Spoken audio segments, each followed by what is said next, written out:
Hello and welcome to day 18 of the CoronaBLOG, April the 13th. The aims are to learn some English, to escape from our daily routines and to see the situation in Italy from outside and looking back in. My name is Brophy. Here is some background information and here is what I currently do. Today we're going to look at some key terms. The first term is Head Start. A head start is when you start in a preferential or better position than other people. Normally we use this in athletics. Today we're using it in terms of countries which had a head start, meaning they saw the virus in other countries before it arrived in their country. Example, New Zealand. Another key terms, all in the same boat, meaning the same condition. So everybody is in the same condition. Today we're going to look at New Zealand. The number of cases in New Zealand is extremely low, 1,349. And the number of deaths so far, again, extremely low, only 5. This is up to the 13th of April. Some basic information on New Zealand. It has a population of 4.8 million, making it very similar to the Republic of Ireland or to Denmark or Norway. The distance from Australia, people think it's near Australia. Well, it's 4,163 kilometers, which is a long way. Why has New Zealand been so successful? Well, we're going to look at a couple of reasons. The first one is luck. Geography. It is 4 hours to fly from New Zealand to Australia. It's very easy for New Zealand to close their borders. Also luck, the time. The first case was on the 28th of February, a month later than Italy and the US. So it had a head start, meaning it had an extra month to prepare. Why again was New Zealand so successful? Good leadership.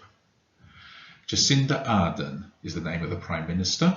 There's a picture of her. On the 14th of March, they started obligatory quarantine for visitors when there were only 6 cases in the country. On the 19th of March, they closed the borders with only 28 cases.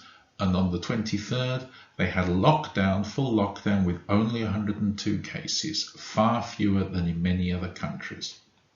Still only 5 deaths. One small problem though, because they have been so successful, reopening may be difficult. So, according to Professor Michael Baker, who's a government advisor, they will be in the same boat, in the same condition as other countries. The only way they think they can reopen their borders is when there are good vaccines or good antivirals. Much of Europe is saying they will be locked down for months, so in New Zealand they believe they will be in the same boat. 10 days ago, the country with the most cases was still China, and the country with the most deaths was Italy. Changes ahead. Everything's changing. Today, the country with the most cases and the most deaths is the United States of America, which has overtaken Italy. And the country with the most daily deaths in Europe, not the total, but daily, is the UK. Here we can see this progression. At the top, we can see the United States, which is now bigger and reporting more than any other country, and we can see that the UK on a daily level has now exceeded both Italy and Spain, where Italy for many weeks has been the worst affected country in the world, with Spain in the last few days being quite close to Italy, but never quite as bad. So the UK and the US are back on top. In conclusion, today we've looked at Head Start and same boat as idiomatic expressions. We've looked at the case of New Zealand, and we've seen that the present, the future, the situation is shifting away from Italy and China towards the US and the UK.